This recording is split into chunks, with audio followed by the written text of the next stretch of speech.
बाबा साहब भीमराव अंबेडकर जी ने कहा था कि मैं किसी भी समाज की समृद्धि का अंदाजा इसी बात से लगा लेता हूँ कि उस समाज की महिलाएं कितनी समृद्ध। और हम ये कह सकते हैं कि नारी नर की धाय नहीं, बिना सिंह की गाय नहीं, नहीं किसी की दासी है वह तो रानी झांसी है। बहस करो मत बाधा दो, अब इसको भी आधा दो, इसके बिना विकास नहीं और नए राष्ट्र का निर्माण नहीं। आपको ऐसे भीम शेरनी कहा जाता है, पगड़ी वगड़ी बांधी हुई है एकदम। जी देखिए, आज तो मैं माननीय प्रधानमंत्री जी को आपके चैनल के माध्यम से बहुत आभार व्यक्त करती हूँ और धन्यवाद देती हूँ, अभिनंदन करती हूँ कि 4 दशकों से महिला आरक्षण बिल जो कानून नहीं बन पा रहा था, लागू नहीं हो रहा था, हमारे माननीय प्रधानमंत्री जी ने आज लाइव पर आकर करोड़ों बहनों के साथ बातचीत की है और उन्होंने महिलाओं के विकास के लिए, महिलाओं को सशक्त करने के लिए, महिलाओं को ऊंचाई पर जाने के लिए एक पंख दिया है और इसी पंख के साथ महिलाएं राजनीति में उड़ान भरेगी और 33% आरक्षण के साथ भारतीय संसद में और विधानसभाओं में दहाड़ेंगी। नमस्कार, डॉक्टर देख रहे हैं, मैं हूं आपके साथ प्रिया मेहता। आपको बता दूं, डॉक्टर भीमराव अंबेडकर की जयंती है और शोभा यात्रा निकाला जा रहा है। इसमें रथ यात्रा में घोड़े, हाथी और रथ निकाले जाएंगे रोड पर। मैं उसका भी विजुअल चलवाऊंगी, हम सीधे बातचीत करेंगे।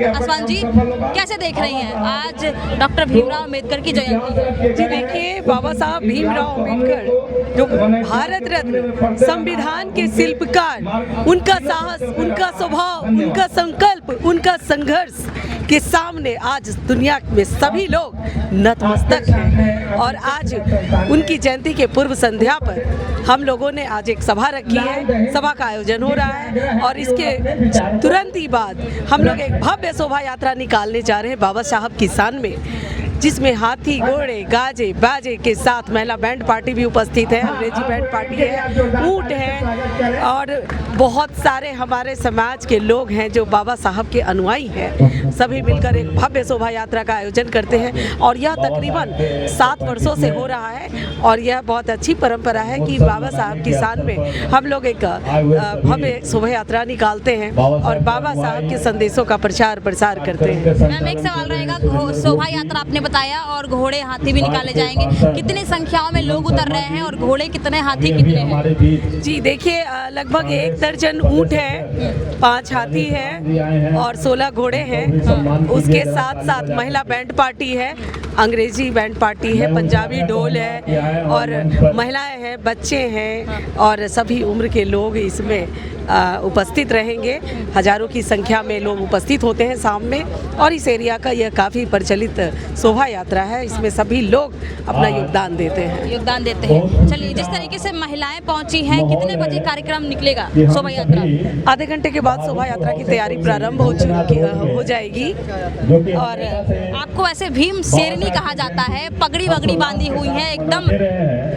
जी देखिए, आज तो मैं माननीय प्रधानमंत्री जी को आपके चैनल के माध्यम से बहुत आभार व्यक्त करती हूँ और धन्यवाद देती हूँ, अभिनंदन करती हूँ कि 4 दशकों से महिला आरक्षण बिल जो कानून नहीं बन पा रहा था, लागू नहीं हो रहा था, हमारे माननीय प्रधानमंत्री जी ने आज लाइव पर आकर करोड़ों बहनों के साथ बातचीत की है और उन्होंने महिलाओं के विकास के लिए, महिलाओं को सशक्त करने के लिए, महिलाओं को ऊंचाई पर जाने के लिए एक पंख दिया है और इसी पंख के साथ महिलाएं राजनीति में उड़ान भरेगी और 33% आरक्षण के साथ भारतीय संसद में और विधानसभाओं में दहाड़ेंगी। और बाबा साहब भीमराव अंबेडकर जी ने कहा था कि मैं किसी भी समाज की समृद्धि का अंदाजा इसी बात से लगा लेता हूँ कि उस समाज की महिलाएं कितनी समृद्ध हैं। और माननीय प्रधानमंत्री जी ने बाबा साहब की सपनों को साकार करने के लिए महिला आरक्षण बिल लागू किया है और हम ये कह सकते हैं कि नारी नर की धाय नहीं, बिना सिंह की गाय नहीं, नहीं किसी की दासी है वह तो रानी झांसी है। बहस करो मत बाधा दो, अब इसको भी आधा दो, इसके बिना विकास नहीं और नए राष्ट्र का निर्माण नहीं। राजस्थान भी पहुंचे हैं यहाँ पे कार्यक्रम में, डॉक्टर भीमराव अंबेडकर की जयंती है। सर, कैसे देख रहे हैं? देखिए,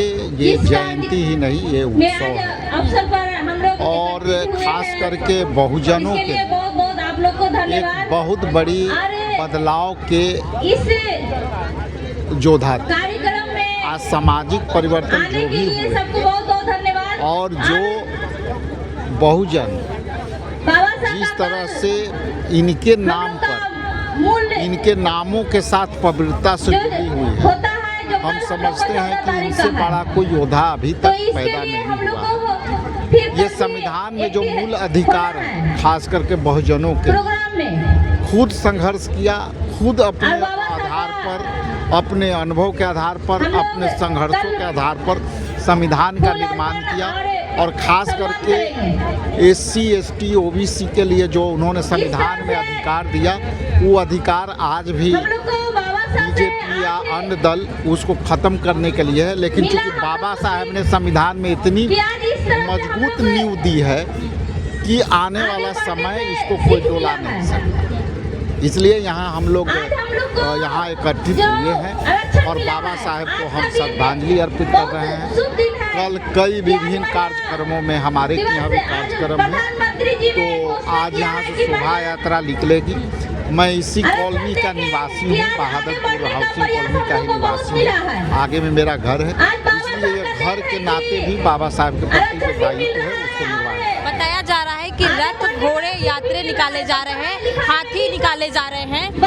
देखिए, ये यात्रा उन लोगों के लिए महत्वपूर्ण है जो बाबा साहब के बारे में कम जानते हैं। तो किसी भी यात्रा, पद यात्रा या शोभा यात्रा से एक पब्लिक को रिस्पॉन्स करती है कि बाबा साहब कौन थे।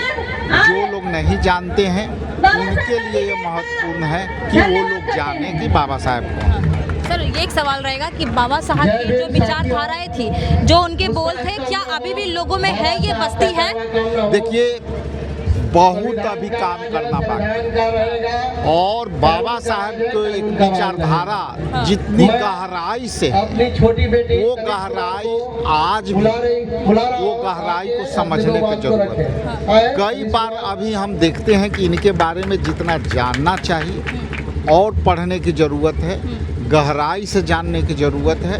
और इनके विचार सीमित नहीं है, असीमित है, इसलिए उतना ही असीमित लोगों को असीमित तरीके से इसको पढ़ने की ज़रूरत है। इनकी विचारधारा को आगे बढ़ाने की जरूरत है, लोगों तक पहुंचाने की जरूरत है, आज भी जरूरत है। तो बात करने के लिए हमारे साथ राजेश राम थे, बिहार के कांग्रेस विधायक। बहरहाल आपकी इस पर क्या प्रतिक्रिया है, कमेंट बॉक्स में जरूर बताएं। तमाम खबरों के लिए बने रहे द एक्टिविस्ट के साथ।